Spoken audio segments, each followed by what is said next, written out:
ദൈവത്തിന്റെ കരുണയുടെ ദിനമാണെന്ന്, അതായത് പൂർണ്ണ ദണ്ഡ വിമോചനം ലഭിക്കുന്ന പുണ്യദിനം.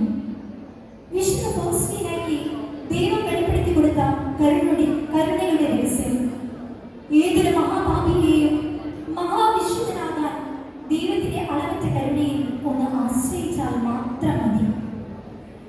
ഈശോയുടെ അനന്ത കരുണയുടെ കുടക്കയിൽ നമുക്ക് കുടുംബം ഒന്നിച്ച് വിശുദ്ധ ഫൗസ്റ്റീനയ്ക്കൊപ്പം ദൈവകരുണയ്ക്കായി പ്രാർത്ഥിക്കാം.